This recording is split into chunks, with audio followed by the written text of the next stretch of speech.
नमस्कार, Mansi Marathi recipes and blogs यामध्ये तुम्हाला सर्वांचं स्वागत आहे। तर आज मी तुम्हाला कच्च्या केळ्याची भाजी करून दाखवणार आहे। त्यासाठी बघा लागणारं साहित्य बघा, 4 केळी, कढीपत्ता, कोथिंबीर, मिरची, मोहरी, जिरं, थोडं खोबरं, हिंग, हळद आणि तेल एवढंच साहित्य ही बनवून तयार होणार आहे।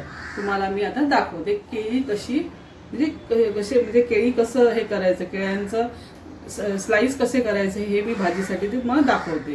त्यामुळे व्हिडिओ हा शेवटपर्यंत नक्की बघा। बघा तुम्हाला आता मी केळी हे कापून दाखवते। बघा कशी कापायची ती बघा, डीग असतो जरा, आणि हे बघा असं करायचं, आणि हे बघा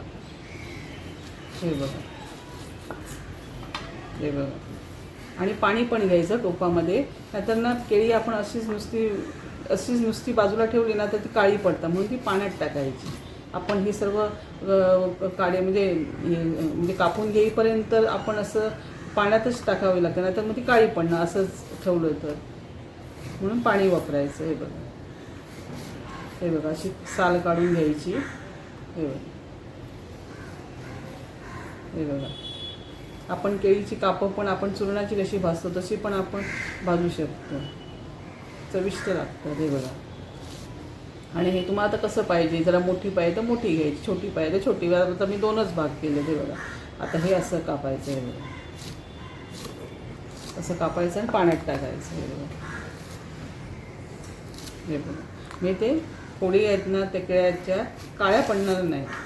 हे बघा असं सोलून घ्यायचं। मी आता विळीवर करते, मला विळी सोपी पडते म्हणून। मी चाकूवर पण ज्याला जमेल तसं चाकूने पण करू शकता।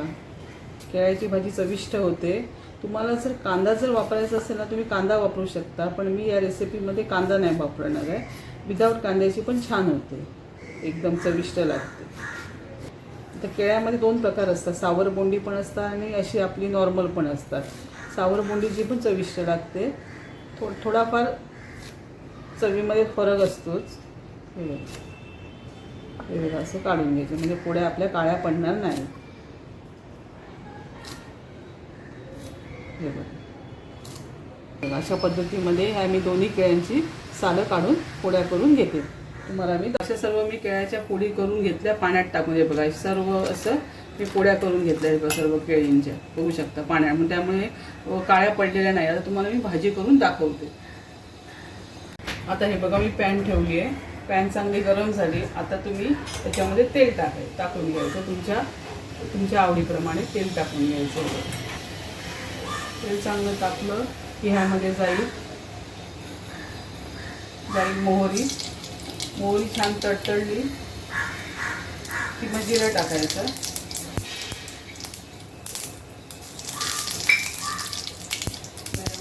जिरं,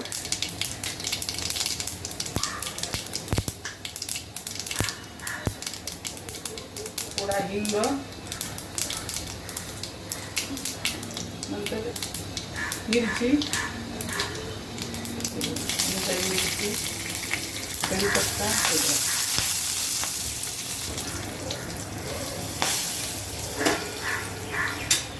तुम्ही चांगली खमंग होते की मग आपण हे केळीचे सर्व पोळ्या टाकून घ्यायच्या।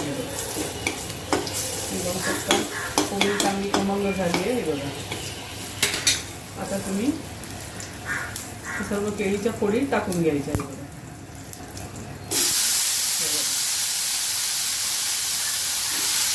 आणि थोडी हळद टाकून घ्यायची, त्याची चांगली येलो दिसणार। आणि थोडं मीठ, चवीप्रमाणे मीठ टाकून घ्यायचं आणि छान असं मिक्स करून घ्यायचं। गॅस एकदम मंदच ठेवायचा आणि चांगलं मिक्स करून घ्यायचं। केळ्याची जी भाजी आहे ना ती लवकरच शिजते, तिथून 5 मिनिटामध्ये 5-10 मिनिटाच्या आत शिजून जाते। चांगलं असं मिक्स करायचं आणि केळी चांगली शिजवून घ्यायची। हे बघा वाफेवर शिजवायची। हे बघा चांगलं एकजीव करायचं। हे बघा हळद मीठ सर्व पोळींना चांगलं लागलं पाहिजे। हे बघा तुम्ही बघू शकता। मिक्स केल्यानंतर थोडंसं असं आता आपल्याला वाफेवर शिजवायची आहे. मग आता ह्याच्यावर थोडंसं पाणी घालून घ्यायचं आहे बघा. मग केळी चांगली वाफेवर शिजणार 5-10 मिनिटाच्या आतच आहे बघा. थोडंसं पाणी टाकून द्यायचं आणि पाणी जर कमी पडलं असेल म्हणजे जर लागायला लागलं तर ह्यातलंच थोडंसं गरम पाणी टाकायचं. मग केळी अजून छान शिजतात हे बघा.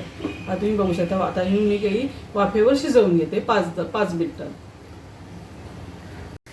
आता हे बघा मी वाफेवर ठेवलं तर थोडंसं पाणी जरा टाकायचं याच्यामध्ये हे बघा थोडंसं, म्हणजे टोपाला नाहीतर हे होणार इकडं. मग थोडंसं पाणी टाकायचं हे बघा. थोडं पाणी टाकलं आणि आता असं चांगलं मिक्स करून घ्यायचं हे बघा. चांगलं असं मिक्स करून घ्यायचं हे बघा. आणि थोडं खोबरं पण टाकायचं हे बघा. थोडं खोबरं टाकायचं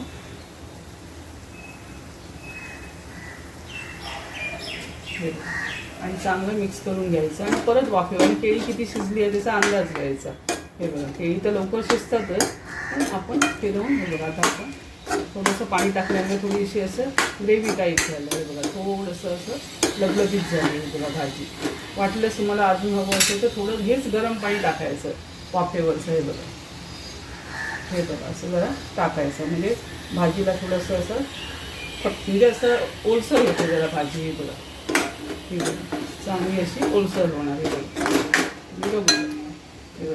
आणि आता शिजली किती आहे आपण शिजली किती आहेत केळी ती बघायची. केळींची आपली थोड्या किती शिजल्याला तर अजून शिजायला हवे आहेत. मग थोडा वेळ अजून ठेवायचं हे बघा. हे बघा परत आपण असं वाफेवर ठेवून द्यायचं साखर. मग वाफेवरती शिजतात चांगलं. तुम्हाला मी दाखवते.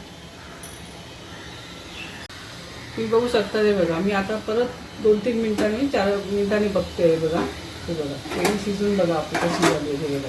थोडी अशी ओलसर भाजी झाली बघू शकता तुम्ही.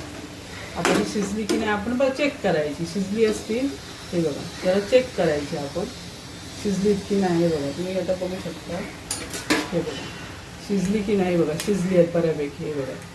तुम्ही बघू शकता हे बघा शिजली. 5 मिनिटात भाजी तयार होते हे बघा. ही बघा शिजली आहे बऱ्यापैकी हे बघा. आता तुम्हाला असं पाहिजे ओलसर पाहिजे तर मग ती अशी एवढीच ठेवायची कारण ती लगेच मग परत अशी घट्ट होते ही बघा. अशा प्रकारे ही आपली केळ्याची भाजी रेडी झाली. आता हे बघा वरून थोडीशी कोथिंबीर पेरायची ही बघा. खोबरं तर आपण टाकलेलंच आहे अगोदर हे बघा. ही आपली भाजी रेडी झाली बघा केळ्याची. ही बघू शकता ही बघा. आता मी तुम्हाला सर्व करून दाखवते. अशा प्रकारे माझी कच्च्या केळ्याची भाजी करून रेडी झाली आहे. जर तुम्हाला हा व्हिडिओ जर आवडला असेल तर लाईक शेअर अँड सबस्क्राईब. धन्यवाद.